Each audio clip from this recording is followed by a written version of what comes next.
우리 하나님의 말씀 보도록 하겠습니다. 하나님 말씀은 로마서 1장 1절에서 4절까지 말씀입니다. 로마서 1장 1절에서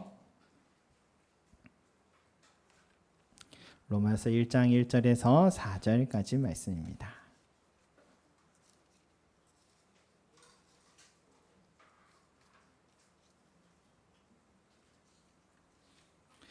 로마서 1장 1절에서 4절까지 말씀. 네, 앞에도 있습니다. 우리 한 목소리로 함께 읽도록 하겠습니다. 시작. 예수 그리스도의 종 바울은 사도로 부르심을 받아 하나님의 복음을 위하여 택정함을 입었으니 이 복음은 하나님이 선지자들을 통하여 그의 아들에 관하여 성경에 미리 약속하신 것이라. 그의 아들에 관하여 말하면 육신으로는 다윗의 혈통에서 나셨고 성결의 영으로는 죽은 자 가운데서 부활하사 능력으로 하나님의 아들로 선포되셨으니 곧 우리 주 예수 그리스도시니라. 아멘. 여러분, 그동안 레위기로 10장까지 우리 함께 또 말씀 나누면서 또 1막으로 좀 내리고 오늘부터는 이 로마서를 설교하게 됩니다. 계획으로는 우리 로마서도 1장부터 8장까지 하고 우리 또 다시 레위기 11장으로 그렇게 가고자 합니다. 여러분, 구약의 성도들이 또 구약에서도 이 성도들이 좀 읽기 어렵다는 이 레위기, 또 신약에서는 또 이해하기 어렵다는 로마서, 여러분 이렇게 하게 되는 이유는 저도 잘 모릅니다. 여러분이 힘들게 하라는 건 아니고 힘들면 저도 힘듭니다. 여러분, 우리 교회 성도들이 레위기 로마서를 어려워하지 않고요, 이 구약과 또 신약의 복음의 핵심이 무엇인지 참 이 시간을 통해서 확신을 갖고 이단을 만나도 흔들리지 않고, 그리고 고난을 만나도 인내할 수 있는 민 같고, 또 내 믿음 묻는 자들에게도 담대하게 증거할 수 있는 그런 그리스도인이 되기를 원합니다. 종교개혁자인 마틴 루터가요, 이 로마서를 주석하고는 그의 주석 책의 서문에 이런 말을 했습니다. 이 서신은 신약 성경의 진정한 핵심이며 가장 순수한 복음이다. 그러므로 그리스도인은 그 내용을 낱말 하나하나에 이르기까지 외우도록 알아야 할 뿐만 아니라 영혼에 일용할 양식으로서 나날이 그것을 간직하고 살아가는 것이 귀중하며 가치가 있다. 그렇게 기록을 했다 합니다.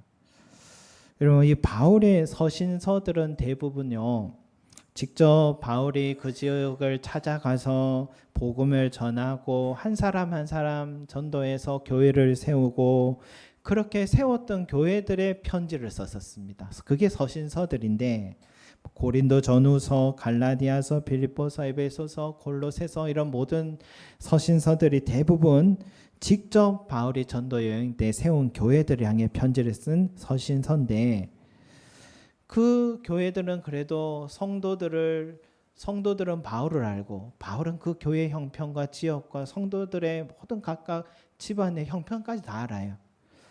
그런데 이 로마에 있는 교회에 보낸 이 편지는요, 이 로마서는 바울이 그 교회에 한 번도 가보지를 못했습니다.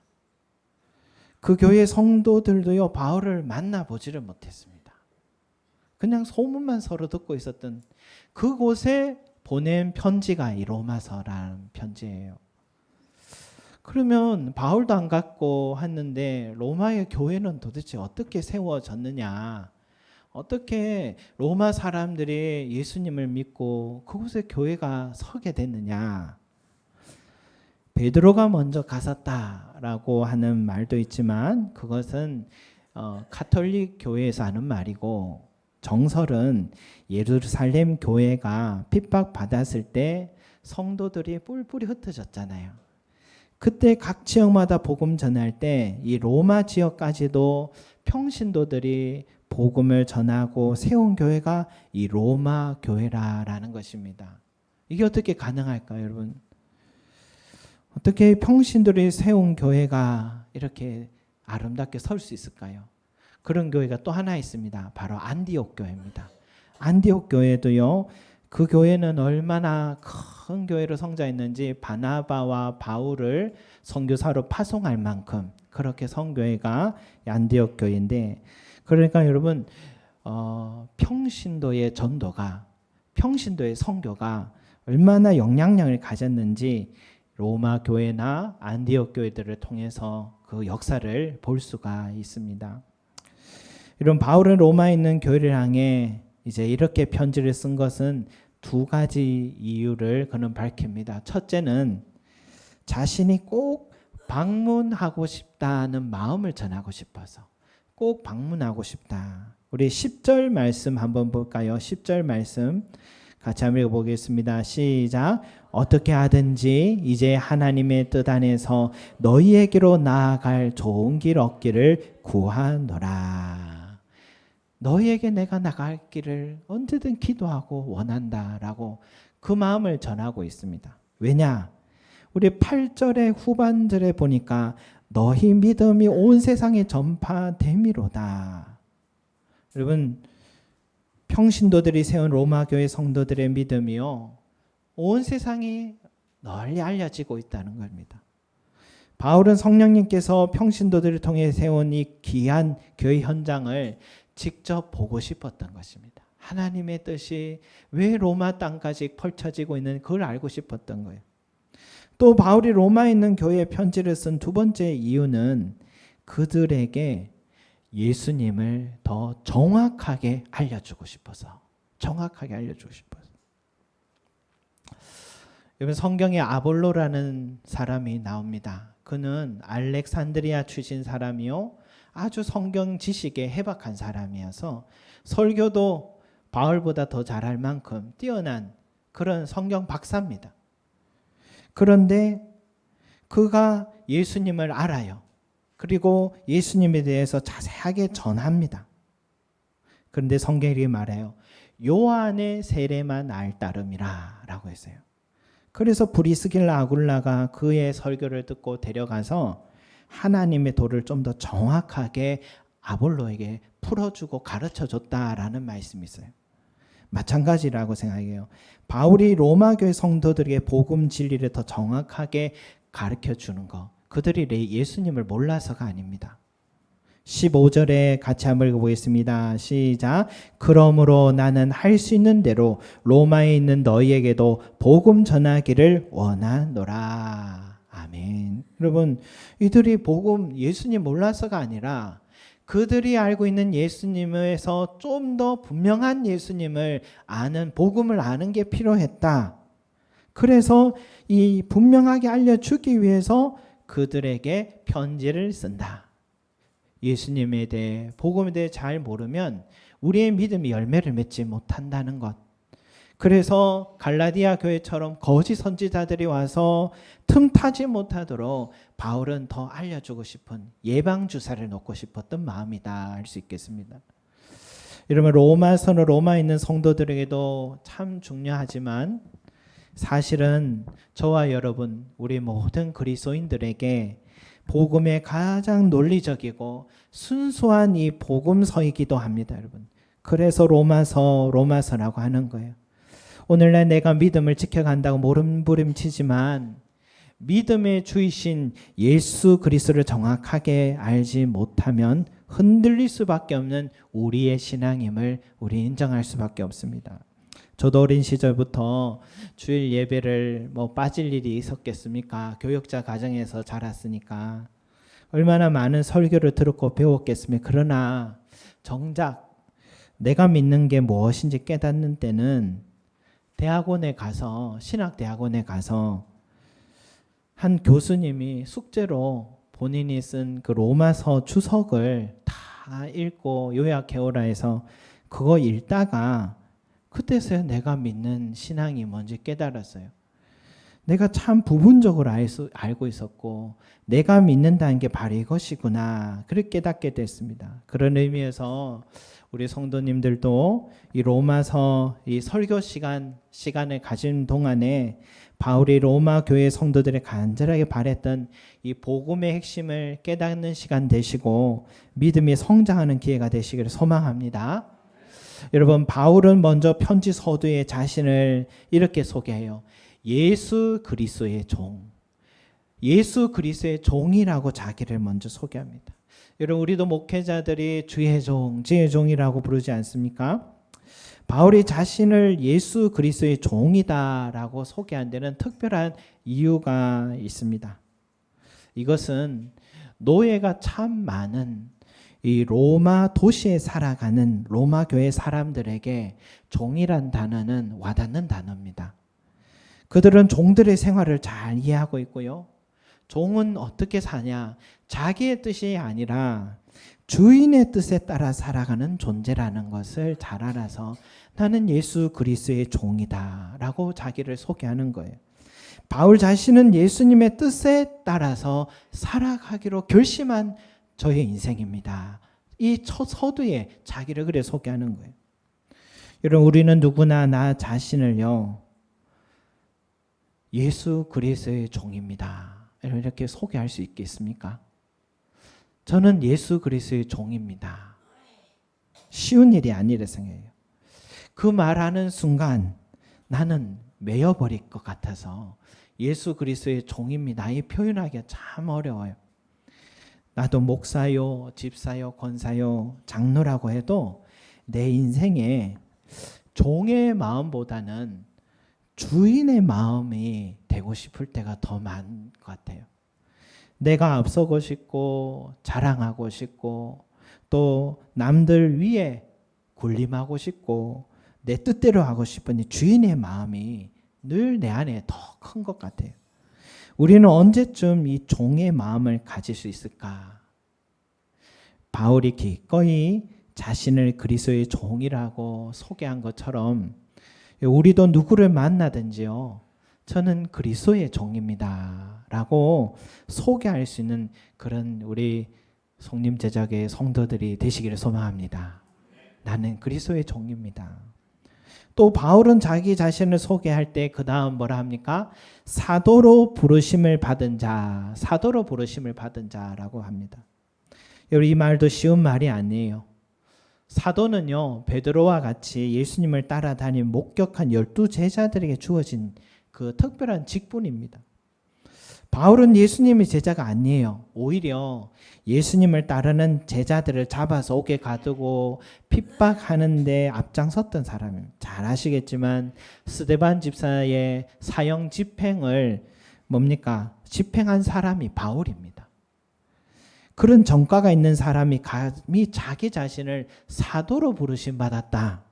여러분, 뻔뻔한 말 아닙니까? 그렇게 자기를 소개할 때마다 얼마나 많은 사람들이 뒤에서 욕했을까 생각해 볼 수 있게 돼요. 그는 자기를 사도로 부르심 받았다라고 말할 때마다 예수의 제자가 아닌데 네가 어떻게 사도냐? 그리스도인을 핍박하던 과거가 있으면서 너 유대교 스파이 아니냐? 너는 글은 잘 쓰는데 왜 그렇게 말은 어눌하냐? 설교는 아볼로가 더 잘하는 것 같다. 남은 치유하면서 왜 너는 너 자신의 병은 못 고치냐 하면서 그의 사도성을 의심하는 소리들을 늘 들으면서도 나는 사도로 부르심을 받았다라고 말한 겁니다. 여러분, 이렇게 자기 자신을 사도로 부름받았다고 말할 수 있는 이유가 뭘까요? 남들은 알 수 없는 주님과 자기만의 만남이 그에게 있었기 때문입니다. 그는 평생에 이 경험을 잊지 못하고 항상 그 경험을 남들에게 항상 간증하며 자랑을 했습니다. 그가 한때 예수쟁이들을 잡아 옥에 가두고 사형 집행하는 일에 혈안이 돼서 대제사장에서 공인을 받아가지고 다메섹까지 쫓아가는 그때 그 다메섹으로 가는 그 길 위에서 해보다 밝은 빛이 그를 둘러싸더니 이런 음성이 들려요. 사울아, 사울아, 네가 어찌 나를 핍박하느냐. 예수님의 음성을 들었던 거예요. 부활의 주님이 그를 찾아와 주신 겁니다. 그때 바울에게 주님께서 이방인을 위한 복음을 전하는 사도직을 그에게 허락하셨던 것입니다. 사도로 부름받아 복음 전할 때요, 그가 이제는 가는 길마다 다 그를 대접해 줬느냐? 양복도 좀 사주고 좋은 차도 좀 사주고 안락한 집도 마련해주고 근사한 곳에 식사 대접도 받으면 좋으련만 가는 곳마다 매를 맞고요, 옥에 갇히고 강도들을 여러 번 만나고 잠도 못 자고 굶주렸던 일이 여러 날이고 돌에 맞아 죽을 뻔했던 것도 여러 번이고, 여러분 그럼에도 불구하고요, 남들이 뭐라고 해도 어떤 고난과 핍박이 찾아와도 그가 견딜 수 있었던 힘은 뭐냐? 주님이 나를 이방인들에게 복음을 전하기 위해 사도로 부르셨다. 이 확신이 이 사람을 늘 견디게 만들어줬던 겁니다. 여러분 신앙생활 하다 보면 남들의 평가, 말에 영향을 참 많이 받을 때가 있습니다. 사람들에게 인정받지 못하면 내 마음의 신앙도 시들어 버려요. 누군가 나에게 빈정상하는 말하면 교회 이제 못 다니겠다, 그런 생각이 들어요. 또 어떨 때는 직분자 투표를 했는데 투표에서 떨어졌다, 그러면 또 시험에 드는 사람도 있어요. 교회에 다녔으니까 하는 일 잘 될 줄 알았더니 자꾸만 생활이 궁핍해지고 어려워지면서 슬그머니 교회를 멀리하게 돼요. 친교를 목적으로 교회에 왔는데 사람들이 나를 멀리하고요, 교회가 재미가 없으니까 조금씩 교회를 멀리하는 사람도 있어요. 내가 원하는 대로 좀 신앙생활 하고 싶은데 자꾸 이거 해라 저거 해라 짐을 지으니까 더 이상 교회에 못 다니겠다, 그런 생각이 들 때가 있어요. 여러분 중요한 게 뭡니까? 나를 부르셨다는 이 소명의식입니다. 소명의식입니다. 나를 부르신 주님의 뜻을 깨닫는 거예요. 그렇게 방황하던 내 인생을 주님이 찾아오셔서 나를 주님의 몸된 교회 한 몸 되게 하시고 말씀 배우고 기도생활 예배생활 통해 주의 제자로 세우고 이제는 저 세상을 향해 믿지 않는 자의 복음 전하라고 보냄받은 그리스도의 제자라는 이 소명의식이 나를 사로잡아야 하는 것입니다. 이 소명의식이 없으면요, 바람만 불어도 흔들려요. 사람으로 인해 시험 받고요, 고난이 찾아와도 시험 들고요, 조금만 유혹이 찾아와도 어떻게 해요? 눈이 멀어버리고 다시 옛 구습을 쫓아 살아가게 되는, 그러니까 가장 우리에게 중요한 것은 나를 부르신 주님의 그 뜻을 깨닫는 부름받았다는 소명의식, 이것이 너무 중요한 것입니다. 여러분 우리 성림 제자교회 모든 성도들이 이 부름을 받았다라는 소명의식이 있기를 소망합니다. 주님 관건적으로 인격적으로 저를 다시 불러주셨는데 제가 주님의 나라와 교회를 위해 무엇하기를 원하십니까? 물으시기 바랍니다. 항상 물으십시오. 그러면 바울을 찾아오셔서 강권적으로든 인격적으로든 만나주신 주님께서 나에게 다가와 말씀해 주시고 만나주시는 은혜가 있을 것입니다. 그때서야 누가 나에게 뭐라고 하든지 섭섭하게 하든지 마음 상하게 하든지 어떤 고난과 핍박이 차든지 미혹하고 유혹자들이 찾아오든지 꿋꿋하게 자기의 길을 걸어가게 될 것입니다. 남들이 뭐라고 하든 생각지 못한 시련이 찾아와도 주님이 나를 복음을 위해 사도로 부르셨다라는 그 소명의식으로 살아간 바울과 같이 저와 여러분들도 흔들림 없는 소명의식을 갖기를 소망합니다. 여러분 이제는요, 바울이 복음을 무엇인지, 이제 복음이란 무엇인지 이제 말해주는 것 같아요. 우리 4절 끝에 이런 말씀이 있죠. 복음이란 4절 끝에 나왔죠. 우리 주 예수 그리스도시니라. 아멘. 여러분 복음은 예수 그리스도십니다. 예수 그 자체입니다. 예수님의 가르침과 삶이 나를 구원하기 위한 것임을 받아들이는 것, 이게 복음인 것입니다. 그런데 여러분 이 복음이 언제부터 시작됐느냐? 신약 성경에 예수님의 이름이 나와 있으니까 복음은 신약 시대부터 시작됐다라고 생각하지만 아니에요. 이미 그 이전부터 시작됐습니다. 우리 2절 말씀 같이 한번 읽어보겠습니다. 2절 시작. 이 복음은 하나님의 선지자들을 통하여 그의 아들에 관하여 성경에 미리 약속하신 것이라. 아멘. 여러분, 어떤 이들은요, 구약 성경과 신약 성경은 전혀 일치하지 않는다라고 주장하는 사람들이 있습니다. 그렇지 않습니다, 여러분. 구약 성경은요, 신약 선지자들을 통해서 메시아, 곧 예수 그리스도께서 오실 것이라고 미리 약속의 말씀을 말해주었고, 신약 성경은 오신 메시아, 즉 예수 그리스도를 증거하고 있으니까 구약과 신약은 분리되지 않고 하나입니다. 복음은 그러면 언제부터 시작됐냐? 창세기부터 시작된 것입니다. 그러면 예수님은 누구시냐? 3절 말씀에 이렇게 되어 있죠. 그의 아들에 관하여 말하면 육신으로는 다윗의 혈통으로 나셨고 라고 되어 있습니다. 여러분, 예수님은 다윗의 혈통으로 나셨다라는 것은 두 가지 이유가 있습니다. 하나는 다윗의 혈통이란 말은 인간의 혈통으로 나셨다. 인간의 혈통으로 나셨다. 그가 완전한 인간이시다. 이 얘기를 하는 거예요.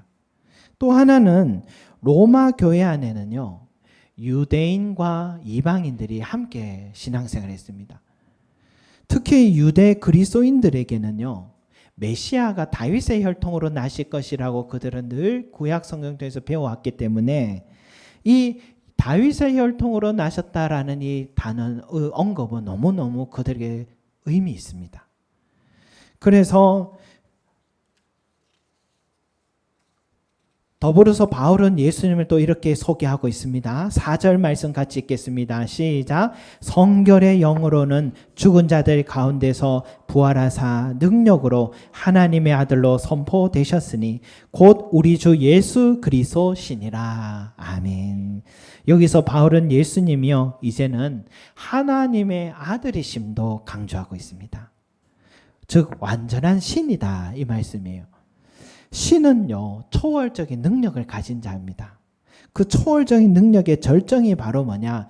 죽은 자들 가운데서 부활하셨다. 여러분, 이 사실입니다.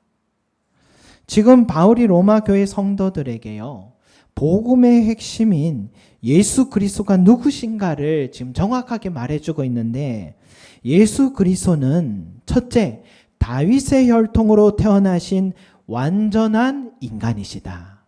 둘째, 죽은 자들 가운데서 다시 부활하신 완전한 하나님이시다. 예수 그리스도 안에는요, 신성과 인성이 함께 있다.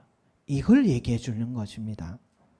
이것은 우리 인간의 생각, 이성으로는 도무지 이해가 되지 않고 받아들이기 어려워요.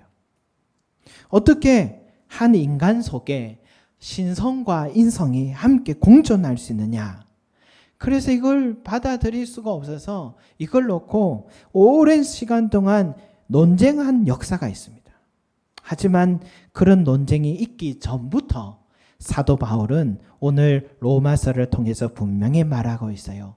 예수님은 완전한 신이시며 완전한 인간이시다.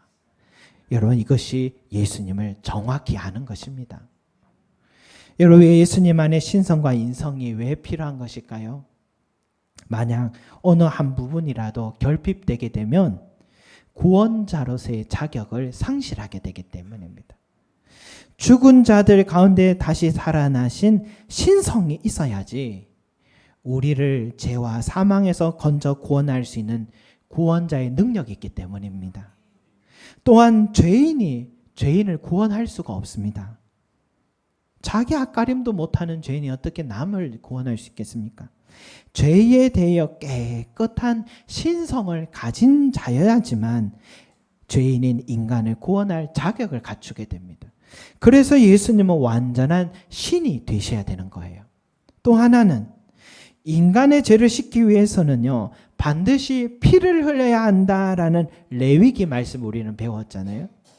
맨 처음 아담이라는 인간이 죄를 지었기 때문에 그 죄에 대한 그 책임도 인간만이 보상할 수가 있습니다. 그래서 십자가에서 대속한 희생제물로 오신 예수님은 완전한 인간으로서 희생제물에서 우리를 대신해 피를 흘려주셔야 됐던 것입니다. 예수님 안에 신성과 인성이 함께 있다고 말하는 것은 그저 신학적인 논쟁하려고 말장난하는 게 아니라 우리를 구원하기 위한 구원자로서 조건을 충족하기 위해서였습니다. 바울은 바로 이 점을 강조하고 있는 겁니다. 그래서 예수님은 자기 자신을 이렇게 소개하시잖아요. 내가 곧 길이요 진리요 생명이니 나로 말미암지 않고는 아버지께로 올 자가 없느니라. 아멘. 여러분, 예수님만이 우리를 구원할 수 있는 유일한 분이십니다. 구원의 길은 예수님 한 분만으로 충분합니다. 그래서 누구든지 예수님을요, 나를 구원하실 수 있는 분으로 믿고 받아들이는 자는 구원을 얻는 겁니다. 바울은 이걸 말하고 싶었던 거예요. 바울은 로마서를 쓰기 전에요, 이미 갈라디아 교회에 예수님을 믿음으로 구원을 얻는다고 수년 동안 그들과 함께 하면서 그들이 가르쳐 줬어요.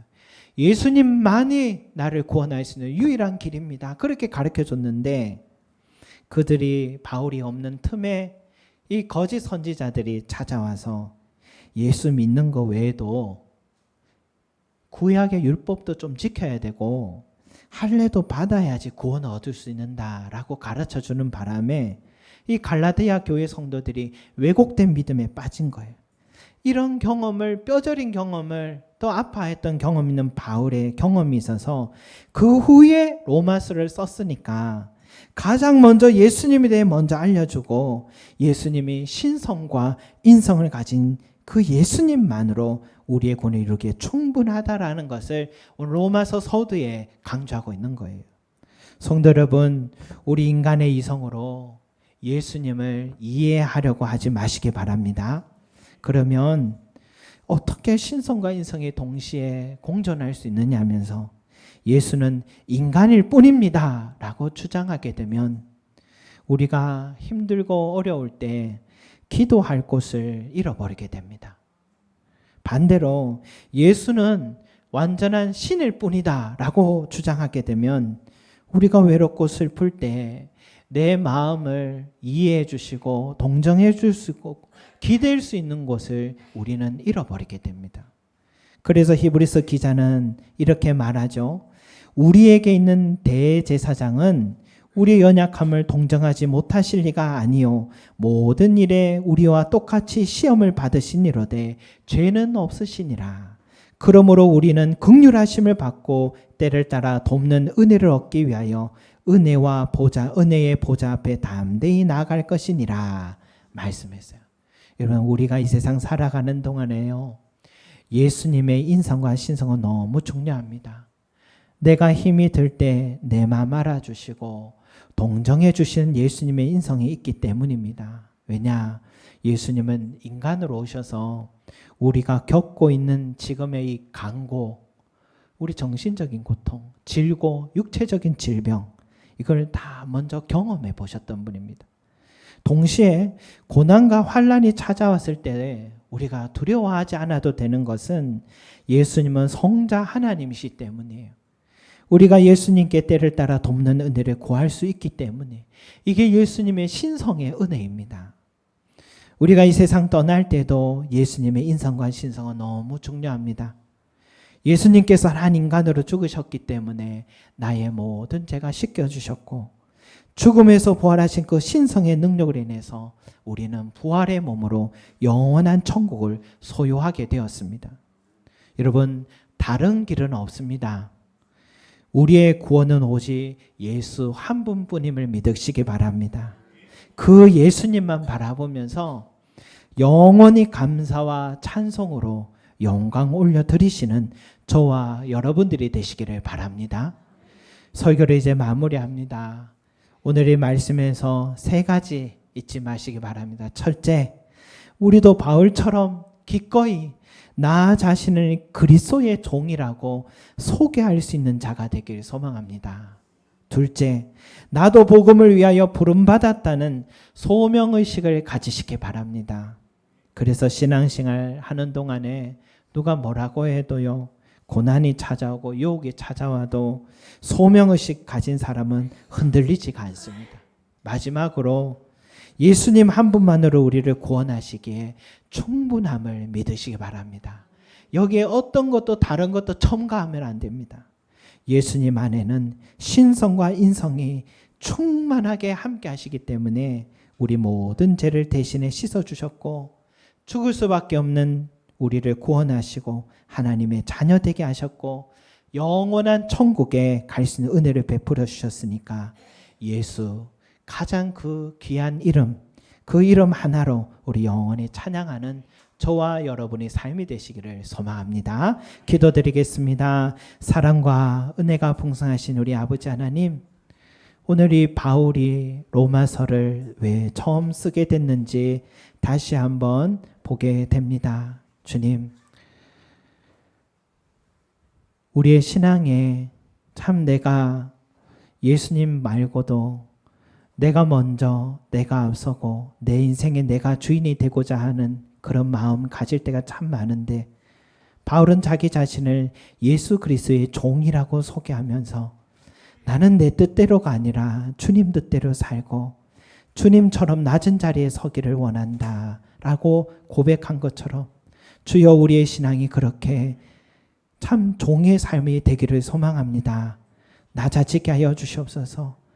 주여, 남을 높여주는 자 되게 하시고 주님처럼 종의 삶을 따라 살게 하여 주시기를 소망합니다. 더불어서 또한 사도로 부름받았다는 이 확신, 남이 뭐라고 하든지 나는 부름받은 사람이요 복음을 위해 부름받은 자임을 항상 고백하며 주여, 내 삶의 신앙생활에 주변의 어떤 말에 행동에 영향받지 말게 하여 주시고 나를 부르신 우리 주님의 그 소명의식 안에서 주님을 끝까지 꿋꿋하게 따라가는 믿음의 삶들이 되게 도와주시옵소서.